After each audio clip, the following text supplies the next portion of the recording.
নিয়ে গোসল করিয়ে সাজগোজ করিয়ে রাজার কাছে পেশ করে। আর রাজামশাই শবনমের সঙ্গে খারাপ করার জন্য ব্যস্ত হয়ে পড়ে। এরপর কয়েকটা দিন পার হয়ে যায়। মাস্টার এসেছে তাদের সঙ্গে কথা বলতে। মাস্টারকে দেখে অনেক চিন্তিত মনে হচ্ছে। সে বেগমকে বলে, তোমার সাথে গুরুত্বপূর্ণ কথা আছে। আর বেগম তাকে বলে, আমিও তোমার সঙ্গে একজনের বিষয়ে কথা বলতে চাই। মাস্টার বেগমের সাথে গোপনে কথা বলতে চায়। আর বেগম মাস্টারকে তার কক্ষে নিয়ে যায়। মাস্টার বলে, আমি পার্টিতে কথা বলেছি, কিন্তু তাতে তেমন কোনো লাভ হবে না। এই মহল তোমাকে ছাড়তেই হবে। অনেক হয়েছে বেগম জান, এগুলো ছেড়ে দাও। চলো আমি আর তুমি মিলে নতুন একটা জীবন শুরু করি। মাস্টারের কথা শুনে বেগম তাজ্জব হয়ে যায় আর বলে, কি বলছো মাস্টার এসব? তুমি কি জানো কেউ একজন তোমাকে অনেক পছন্দ করে, তোমার সাথে ঘর বাঁধতে চায়? আমি তো ভেবেছি তুমি গোলাপের কথা আমাকে বলবে, কিন্তু তা না বলে তুমি বলছো আবল তাবল কথা। চলে যাও তুমি এখান থেকে, তুমি আর কখনোই এখানে আসবে না। মাস্টার চলে যায়। আর রাতের বেলা চুপি চুপি গোলাপ ওর সঙ্গে দেখা করতে আসে। মাস্টার গোলাপকে বলে, আমি বেগমকে তোমার আর আমার কথা বলেছিলাম, সে আমার সাথে ঘর বাঁধতে চায়। গোলাপও এগুলো বিশ্বাস করতে চায়। জানেনি তো ভালোবাসা অন্ধ।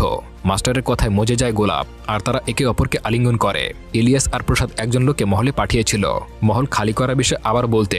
ওই লোকটি তাদেরকে বলে, আমি গিয়েছিলাম হুজুর, কিন্তু তারা আমাকে অনেক অপমান অপদস্থ করেছে। আর সেলিম তার কুকুরদেরকে আমার পিছনে লাগিয়ে দিয়েছিল। বেগম বলেছে আবারও যদি তাদেরকে বিরক্ত করা হয় তাহলে আমাদেরকে মেরে বর্ডারে ঝুলিয়ে রাখবে। এগুলো বলে লোকটা সেখান থেকে চলে যায়। আর প্রসাদ বলে, বুঝলে ইলিয়াস মিয়া, সব কাজ সরকারি নিয়মে হয় না, কিছু কাজ বেসরকারি নিয়মেও করতে হয়। আমাদেরকে সোনাপুর যেতে হবে। তারা সোনাপুরে যায় কাবিরের সঙ্গে দেখা করতে। কাবির টাকার বিনিময়ে খুন খারাপি করে থাকে। প্রসাদ কাবিরকে বলে, অমুক জায়গা থেকে ওই মহলটা খালি করতে হবে। আমাদের যা করার ছিল আমরা করেছি, এখন সবকিছু তোমাকেই সামলাতে হবে।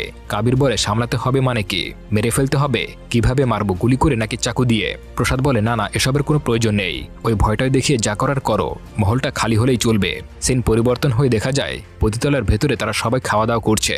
গ্রামবাসী তাদের জন্য মাংস রান্না করে পাঠিয়েছে। জামিলা সেলিমকে বলে, সেলিম চাচা, আপনি আমাদেরকে ওই বন্দুকগুলো চালানো শিখান না কেন?